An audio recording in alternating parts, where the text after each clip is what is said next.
At this time, I would like to introduce our reigning Texas state champions, Wes Belcher and Brian Carter.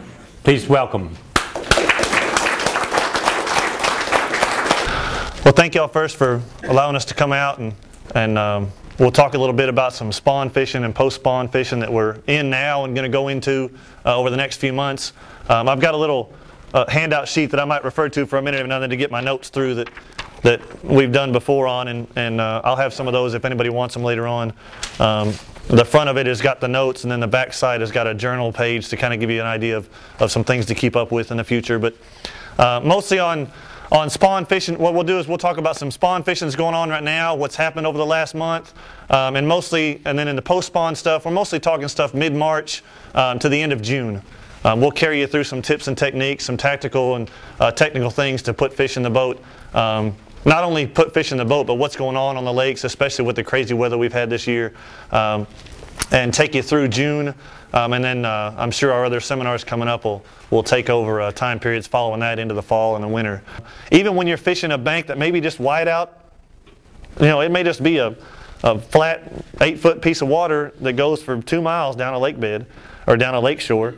But as you're fishing it, pay attention to how deep that jig is falling, because you're going to find what I call washouts. Lavon's famous for them. There's a bunch of them on that lake.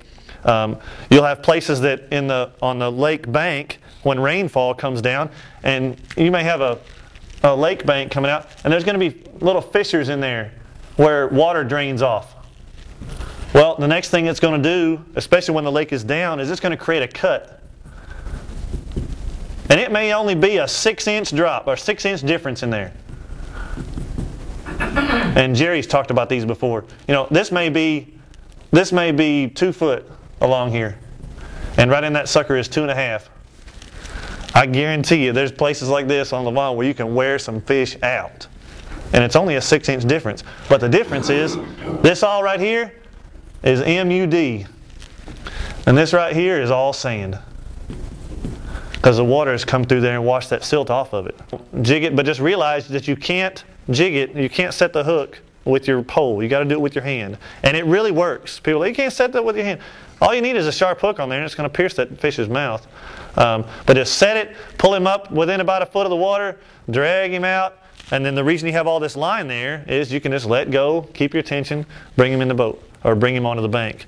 That's kind of a cool way of fishing. It's just another way to get in there when you don't think you can. You know, people will try to pitch one of these things in there without getting hung up, and then the jig sits there and wraps 7, 8, 9, 10 times. Nobody's done that before.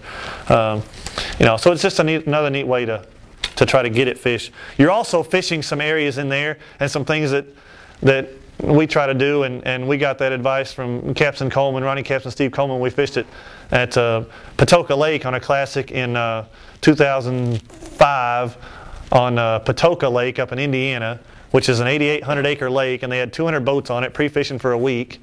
Every fish out there had been caught 3 times. And Captain Coleman ended up winning the thing by 7 or 8 pounds, and we went up and talked with him afterwards of how they do that stuff every year. And the first thing he said to us was, fish water other people aren't fishing. And a lot of people aren't going to go stick a jig up in there and drop it down under that tree to fish that thing. And that may be the one place you catch 7 or 8 fish in that day.